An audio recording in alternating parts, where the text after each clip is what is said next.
আজকের যুগে কালো মেয়ে খুঁজে পাওয়া যায় না, এটা কোনো অলৌকিক ঘটনা নয়।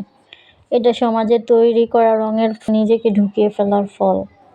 সময় এসেছে নিজের আসল রঙকে ভালোবাসার, সমাজের তৈরি ফর্সা সাজ ভেঙে বেরিয়ে আসার। তুমি যেমন তাতেই তুমি সুন্দর।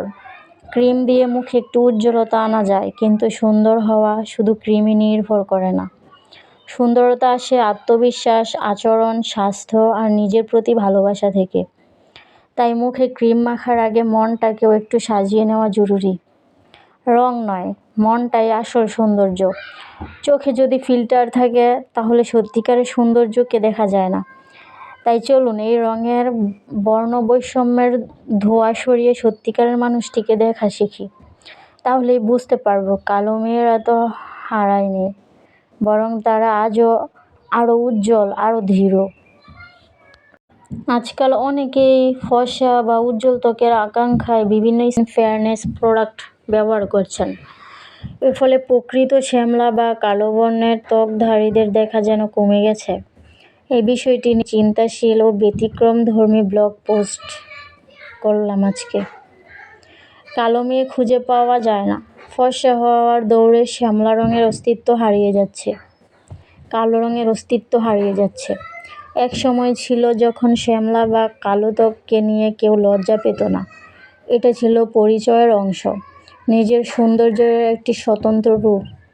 কিন্তু আজকের দিনে এসে যেন শ্যামলা রং হারিয়ে যাচ্ছে, কালো রং হারিয়ে যাচ্ছে, কারণ সবাই এখন উজ্জ্বল হতে চায়।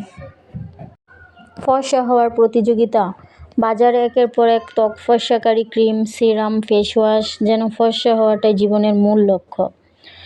শ্যামলা বা কালো ত্বকধারীরা এই প্রোডাক্ট ব্যবহার করে হয়তো কিছুটা উজ্জ্বল শ্যামলা হচ্ছেন, কিন্তু প্রশ্ন হচ্ছে আমরা কি নিজের আসল পরিচয় ভুলে যাচ্ছি? কালো রং মানেই কি অপূর্ণতা? আমাদের সমাজে এখন একটি প্রচলিত ভ্রান্ত ধারণা আছে, ফর্সা সুন্দর। এই চিন্তাধারার কারণে বহু মেয়ে নিজের প্রকৃত রঙকে ঢেকে রাখতে চান, ক্রিমের সাহায্যে রং হালকা করে মেনে নেওয়ার যোগ্য হতে চান। এভাবেই আস্তে আস্তে হারিয়ে যাচ্ছে প্রকৃত কালো বা গভীর শ্যামলা সৌন্দর্য। রং বদলের প্রযুক্তি ও সামাজিক চাপ। বর্তমানে filter, skin smooth app, makeup সবই যেন একটাই কাজ করছে, রং ঢেকে রাখা। সোশ্যাল মিডিয়ায় ছবি দেখে আমরা ভাবি সবাই তো ফর্সা, কালো মেয়ে কোথায়? আসলে কালো ত্বকের মেয়েরাও আছেন, কিন্তু তারা এখন নিজেদের ত্বক ফর্সা করে তবেই প্রকাশ্যে আসছেন। নিজেকে গ্রহণ করাই সবচেয়ে বড় শক্তি। আসল সৌন্দর্য তো সেই যে নিজের ত্বককে রং নিয়ে গর্ব করে। যতদিন আমরা রং নিয়ে হীনমন্যতায় ভুগব, ততদিন প্রকৃত সৌন্দর্য হারিয়ে যাবে। আসসালামু আলাইকুম।